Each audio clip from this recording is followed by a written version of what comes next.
Right, let's go to the seaside. So as long as this bit goes well, then that's fine. Look at that view.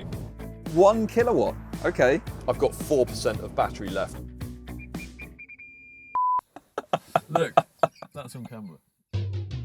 For a long time, the MG4 was the cheapest new electric car that you could buy. The truth is, it's never been an amazing car. It's decent on the road and it's fairly practical, but by far the biggest appeal of the MG4 is the fact that it's always been much cheaper than the competition. However, there have been big changes to the electric car market this year, and we've seen a whole host of new EVs arrive that cost even less than the MG4. So what is the best cheap electric car that you can buy? We've got the MG4 as our benchmark and we're putting it to the test against the Citron EC3 and the BYD Dolphin. In this review, we're doing a 250-mile journey in these small EVs to compare them in every area and to actually see how far they'll go on a full charge. And then at the end, we're going to crunch all of the numbers and pick a winner.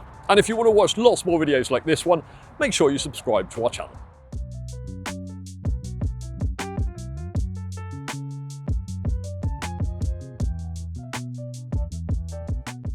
So Will, new electric cars used to all be huge and very expensive, didn't they? Well, a few years ago, many of them were. And if they weren't big, cars like the Audi e-Tron and Tesla Model S, then they tended to have terrible ranges between charges, and yet they still cost more than an equivalent small petrol car. So when the MG4 was first launched a few years ago, it really stood out. It did, because it undercut all of its key rivals at the time, such as the Cupra-born and Volkswagen ID.3, by thousands of pounds. Since it launched, there's been a number of new models added to the lineup. So you can now buy a supercar-slaying X-Power hot hatch version. Then below that, there's a 300-mile capable extended range.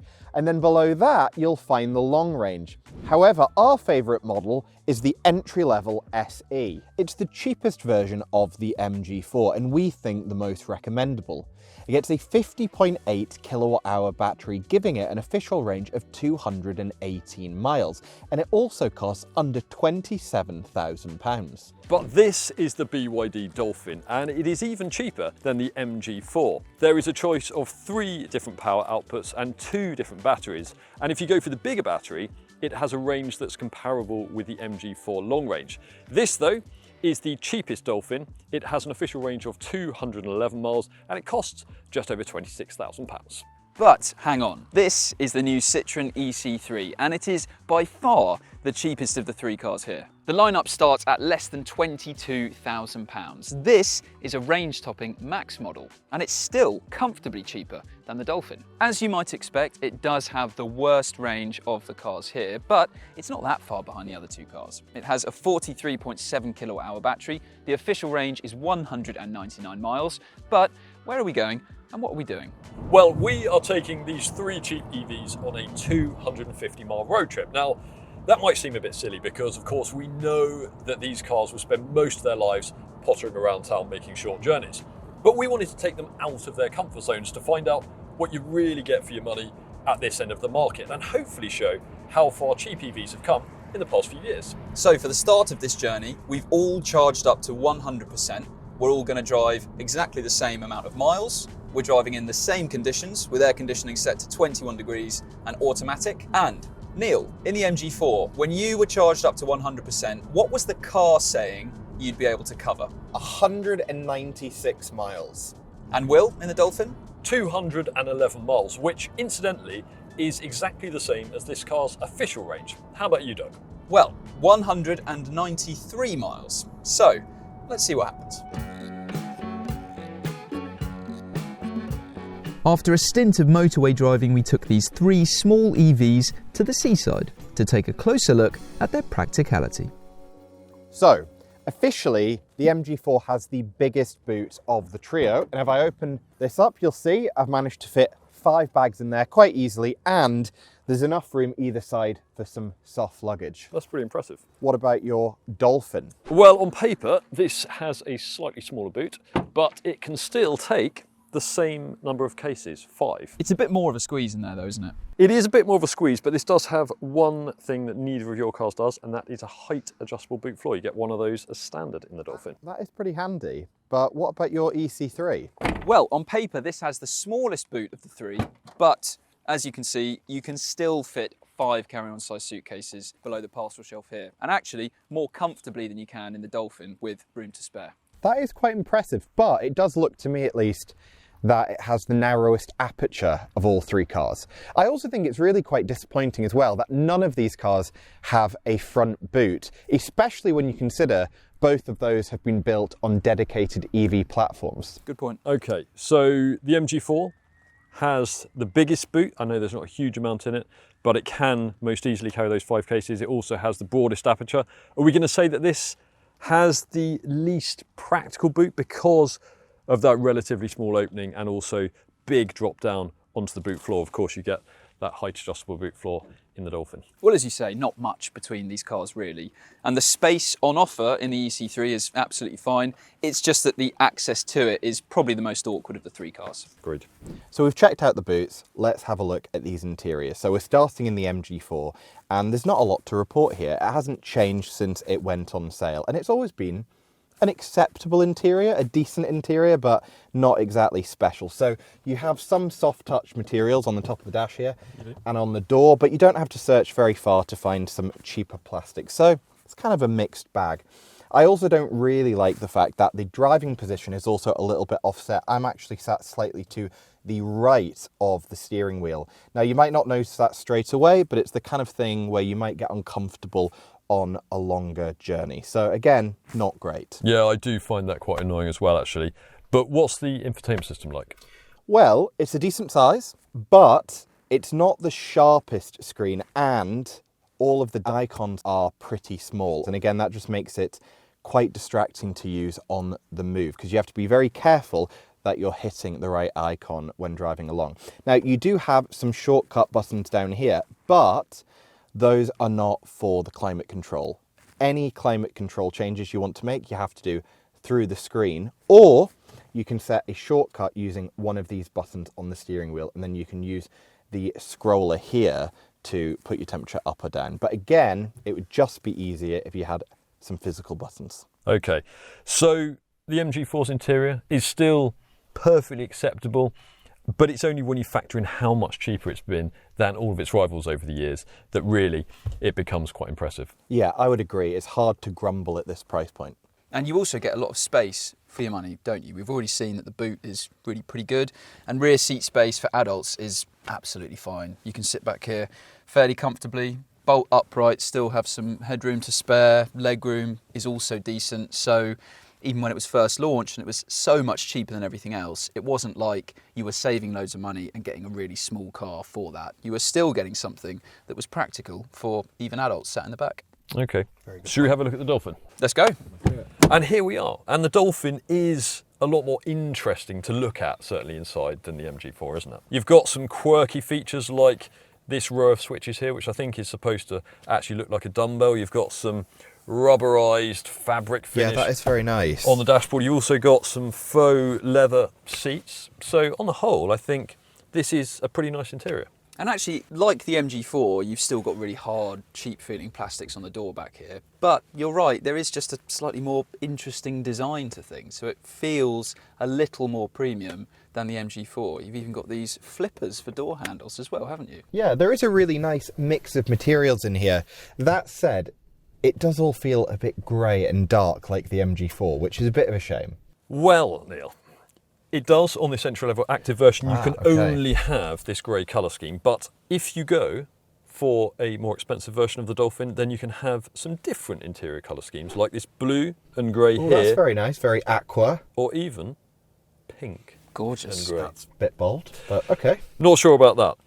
But let's talk about this infotainment system, because not only do you get a bigger screen than you do in the MG4, it's also brighter, it's even quicker to respond. Yeah. And because you've got bigger icons, it's just that bit easier to use. Even adjusting the air conditioning, yes, it's on a touchscreen again, but it is just that bit simpler to use while you're driving.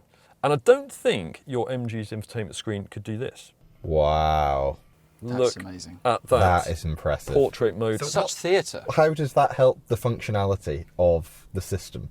Well, not a great deal, to be honest. Okay. Because you can't run smartphone mirroring, so you can't have Apple CarPlay or Android Auto running when you're in portrait So mode. as someone who uses Waze, that completely pointless? You're going to be in landscape mode all of the time. Okay. But it does add a bit of drama to this interior, as do these turbine-style air vents here. So on the whole, look, it's not an amazing interior. It's not the highest quality interior that you're ever going to sit in, but it is just a little bit more interesting than the MGs. Yeah, I would have to agree. Like the MG, it is very spacious back here by small electric car standards as well. And in fact, the two cars are fairly hard to split. Headroom certainly very similar between the two. There might just be a bit more legroom available in the back of the Dolphin here. And also you've got a completely flat floor, whereas in the MG4 you've got a slightly raised central hump in the middle. So overall, adults will certainly be absolutely fine sat in the back of either car. Okay, this is, by a fraction, the longest car here. The next car we're about to get into is the shortest, so should we have a look at that? Let's go. So as expected, legroom is not great in this car, certainly compared to the other two. So there's certainly less of it, and space down here in the footwell generally is a lot less than the other two, because this centre console comes really far back. There's also more of a raised bit in the floor than you get even in the MG4. So that isn't great, but this actually being a relatively tall car has got the best headroom of the three cars here. But overall, because of how cramped it is down there, you'd have to say that this is the worst when it comes to rear seat space. But is it the worst up front? And bear in mind that this is a range-topping e-C3, okay? But it's still considerably cheaper than the other cars that we've got here. Yeah, I would say it is not too bad in here. There are a lot of hard plastics, of course, on the dashboard, the insides of the doors there, but you've also got this quite interestingly textured fabric here on the dashboard. You've got some gloss black down here by the gear selector, so this doesn't feel like one of the cheapest electric cars around. I'd say it's probably not quite up there with the Dolphin, but the margins aren't huge. The Dolphin does feel like a step up, doesn't it? But between this and the MG4, it is closer. I'm not sure Very there's a close. huge amount in it, to be honest. And this has a very good driving position as well. Yeah, so this gets almost Citroen's version of Peugeot's iCockpit system. So you get a very small steering wheel, and then you get the dials set quite high up on the dashboard. Now, the problem for me in the Peugeot iCockpit setup is that the steering wheel often blocks the dials. In this, no such problem. I can see them very clearly. The only complaint I have is that the steering wheel itself is this kind of oblong shape, and it means that you kind of have to adopt Lego man hands to drive it. It is a bit weird, isn't it? It's a bit weird, but you do get used to it with time. It's worth pointing out that we have put quite a few of our test team in the driver's seat of this car, and no one has had any complaints about seeing the dials. So that is not the case in a lot of Peugeot cars with this sort of arrangement. So hopefully this will work for the vast majority of people. There is one issue though I've noticed. The steering wheel appears to be on the wrong side of the car. It does, and this is a left-hand drive model, obviously, as you can see, because this is an early pre-production car that's been brought over from France to us in the UK to drive, but it is still representative of what a customer car is going to be like. Yeah, and even if the steering wheel is on the right-hand side, you're still going to get this nice elevated driving position that makes you feel like you are driving an SUV. Yeah, this is kind of in that in-between space where it's not really just a regular hatchback, but it's also not a really jacked up SUV. It's kind of in the middle. I was on the international launch and Citroen even couldn't make up their own mind. Was it a small car or an SUV? I think the way they put it was it's a small car with SUV styling. But the benefits are real in that you're sat more upright and you have better visibility. You do feel higher up than the other two cars, that's for sure. What about this infotainment system though? It's not particularly great. Okay, so the good things are that it's close to you, well positioned, easy to reach. Angled towards the driver slightly? Yep, it is indeed, but it's pretty slow, pretty clunky. The icons are still quite small, so it's not great. It's not any better than the other two cars that we've got here. It does run Apple CarPlay and Android Auto though, so that means it should be fine for most buyers, even if it isn't the best system. But look down there because you can see the huge advantage that this car has over the other two in having physical controls to adjust the temperature and the fan speed. I'm not sure why more manufacturers don't do this because it is so much easier, isn't it, to adjust the temperature when you're driving along. All you do is just knock a switch up or down. These are quite low down but I'd certainly take that over having to use the touchscreen. Absolutely.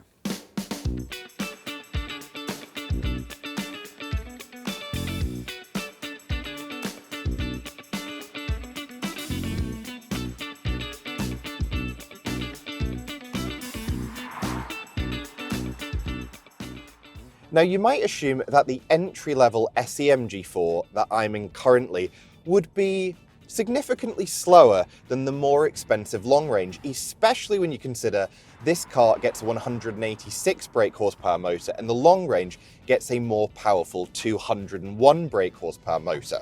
However, this car is quite a bit lighter than a long range, and that's because it has a 51 kilowatt hour battery, which is smaller than the 64 kilowatt hour battery in the long range. And that means this thing can sprint from 0 to 60 miles an hour in just 7.5 seconds, 2/10 quicker than the more expensive long range. It's a good thing then that this thing is pretty well resolved in the bends. It has light but accurate steering, which allows you to place the nose exactly where you want it. Body lean is well controlled, and it has a pretty decent balance front to rear, which gives you confidence on undulating country roads. In terms of ride quality, it definitely has a firm edge, but the upside is impressive body control, and that means you can bomb down B roads without feeling like you're being thrown around the interior. So while this isn't the most entertaining driver's car like a Honda Civic Type R, it's a pretty well resolved thing for a cheap EV.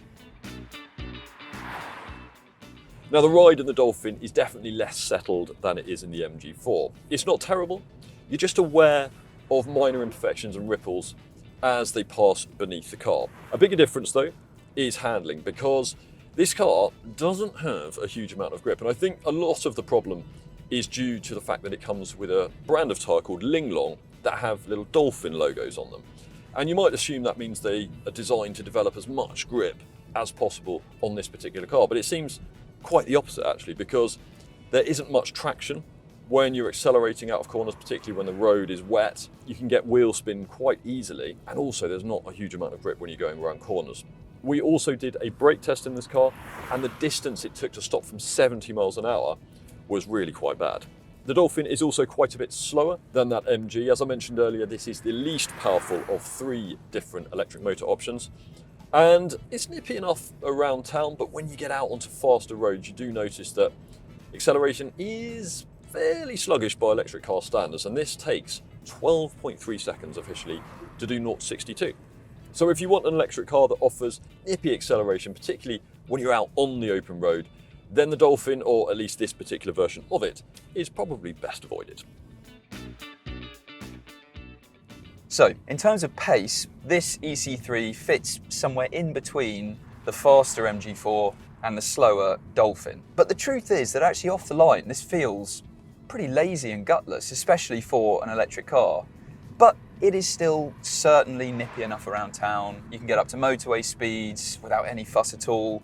And then when you are up at those motorway speeds, this has a pretty nice ride. You notice that it has a bit of a softer suspension setup, certainly compared to the other 2 cars, and at those higher speeds there's actually a bit of a waft to the ride as well.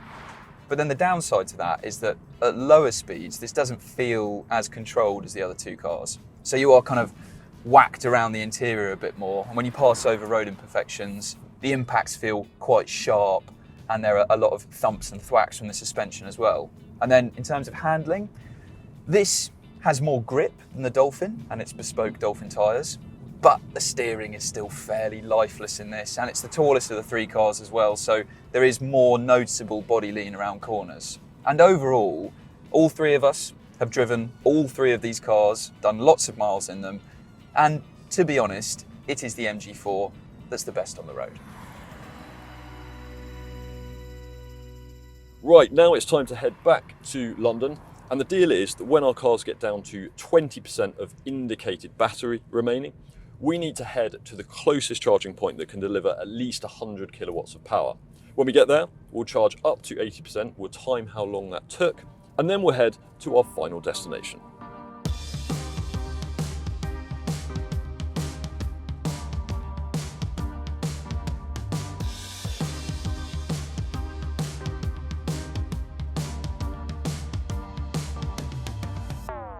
Right, I have just hit 20%. Luckily, I found a charger that's 5 miles away, so that's where I'm headed now.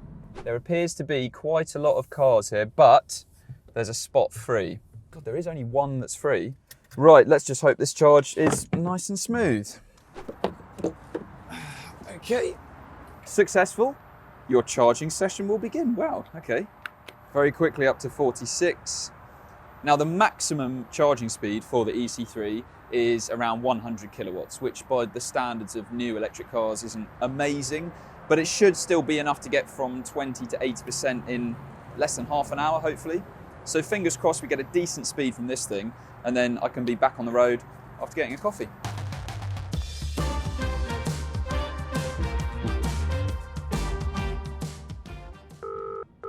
Hello, Neil. I noticed Doug is no longer with us. Yeah, I'm not quite sure where he's gone, but I take it he must have been on a lower battery percentage than both of us. I think so. How are you getting on now? Well, I've actually just hit 20%, so by the rules of the game, I now need to find somewhere to charge up ahead. Well, I'm on 21%, so really close between these two cars.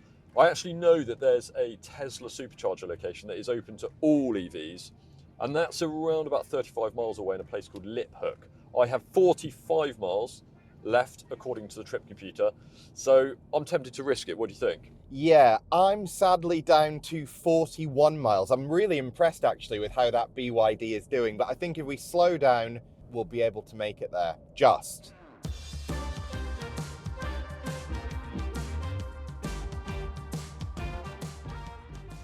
Okay, looks like we are going to make it. I've just pulled off the A3 into the Tesla supercharger location.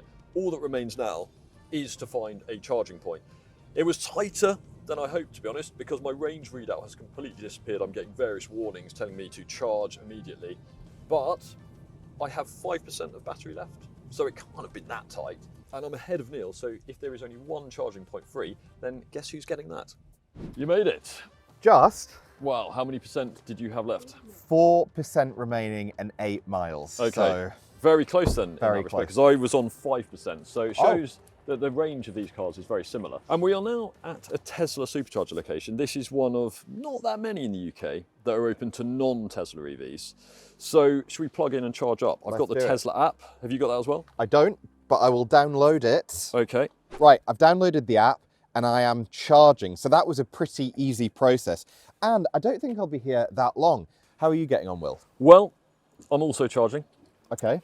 Charging speed is not a strength of the Dolphin though, so if you go for a more expensive version of this car, it can charge a bit quicker. This entry-level car can only accept a maximum of 65 kilowatts. That's really slow. So that means in ideal conditions, and bearing in mind that my car has a smaller battery than yours, it can charge from 10 to 80% in 38 minutes. Okay, yeah, so you're going to be here quite a bit longer than me. Well, and that's in ideal conditions. At the moment, I'm getting 27 kilowatts, so I'm going to be here quite a while. Yeah, that is glacial. At the minute, I'm getting 88 kilowatts, which is a lot more acceptable. You are going to be on the road quite a bit before me, I think. But should we go and grab coffee? Let's do it. Okay.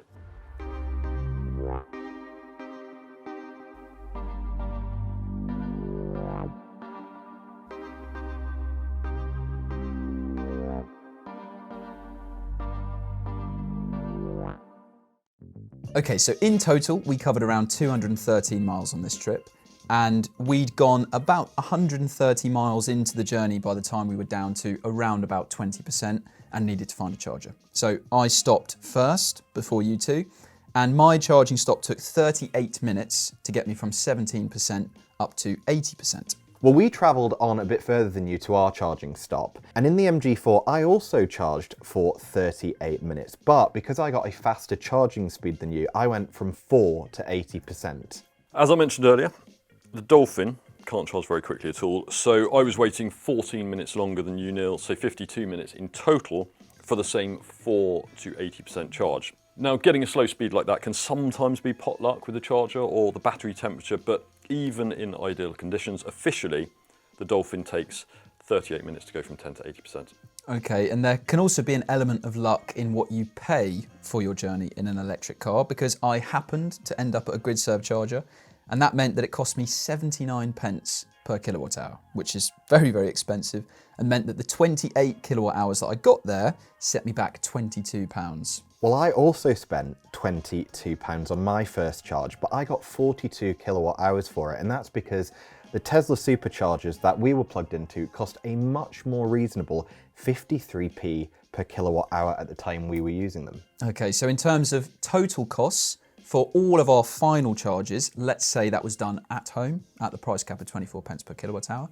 So adding that to the cost on the day of our first charging stop meant that I spent £30.42 pence in the EC3. And that made it the most expensive of the three cars here. But let's make this comparison a bit fairer because I spent more money at my first charging stop than you two. And let's just pretend that all the kilowatt hours that we used were done at home at the price cap of 24 pence per kilowatt hour. And in that case, it would have cost me in the EC3 £15.22. And that's with an average efficiency of 3.8 miles per kilowatt hour. And just to clarify, the average efficiency that we've got for this trip is dividing the number of miles that we traveled by the kilowatt hours pulled directly from the grid. So that will be factoring in charging losses as well, and is likely to be different from what the trip computer is telling you that you're achieving. But what about the costs in the MG4? Well, it would have cost me £16.14 because I averaged a less impressive 3.6 miles per kilowatt hour. And in fact, that makes the MG4 the least efficient of the three cars we have on test. Okay, well, the Dolphin was actually the most efficient. It averaged 4 miles per kilowatt hour, and that means it was also the cheapest. So if I'd have done all of my charging at home, I would have paid £14.62. Okay, and in terms of giving people an idea of how many miles you'll be able to cover on a full charge, we can give some indication by taking the miles that we covered up to our first charging stop and then extrapolating that figure out depending on the amount of charge left in the battery. And if we do that, then in the EC3, you potentially have a real world range around 159 miles.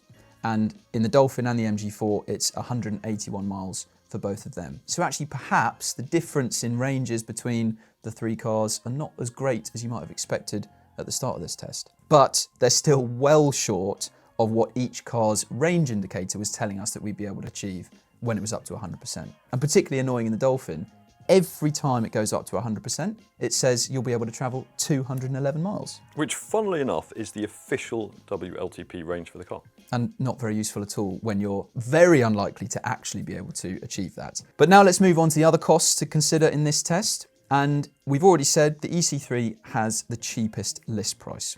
But if you look around for the deals on whatcar.com, there are actually very good deals available on the other two cars. And so if you factor in the best price for each car, then there actually isn't that much to split between them all. And if you look at the long-term picture, factoring in all the running costs you're likely to face, so electricity, but also servicing, insurance, predicted depreciation, and road tax, then it's actually the Dolphin that should work out cheapest by a few £100s, assuming you buy now and you sell after 3 years. And the EC3 is likely to cost you the most in the long run. But I should point out, things change again if you go down the PCP finance route, and let's face it, that's what most people are going to do with these cars. And if you do that, you'll find that the EC3 is actually the cheapest, followed by the MG4. And the Dolphin is quite a bit more expensive than the other two. Okay, so we need to pick a winner here. And at the beginning of this test, we said that the MG4 was the benchmark because while it's been around, it's proved to be a great all-rounder really in this class because it's comfortable, decent to drive, the interior is nice enough, it's pretty practical, reasonably priced. So does it ultimately tick more boxes than the other two cars? Well, I think the first thing to say is that actually when you factor in all the areas of comparison, these three cars are very close. The EC3 beats the MG4 on price, and I think that's very important at this end of the market. And I should also point out that we were testing the EC3 in range-topping max trim. You can actually get it in a cheaper specification. Yeah, this was the entry-level Dolphin, and yet it had the nicest interior, the best infotainment system, and it also comes with the most equipment. So you get things like a 360-degree parking camera and a powered driver's seat as standard. You don't get those things on the others. And because the MG4 has been around a lot longer than the other two cars, we actually have usable data when it comes to the reliability for that car. And it doesn't make great reading for MG. So the MG4 itself was the least reliable electric car in our 2024 reliability survey, and MG as a brand finished in last place. So I think that's a very big mark against the MG4. It is. That is true, and it's clear that none of these cars are perfect in every area. But ultimately, even though the MG4 is worst for reliability in terms of what we know today, it does claw back points in quite a lot of other key areas as well. And while it's not the cheapest anymore, the EC3 undercuts it, for example, it's still very competitively priced. Yeah, the MG4 is the deserved winner of this test. But I think perhaps the most encouraging takeaway from all this is that a year ago, if you wanted a relatively cheap electric car, then the MG4 was your only worthwhile option. Whereas now we've got two decent other alternatives here, and also a couple of new cars arriving very soon too. So there's the Hyundai Insta and the Renault 5 that we should be testing before Christmas. So there you have it. The MG4 is the winner of this test, but it's got a bit more competition now at the cheap end of the small EV market. Thanks very much for watching this video. If you want to see another one, click up there. Make sure you subscribe to our channel as well. And to read lots more about these three cars and every other new and used car around, click on that link to go to whatcar.com.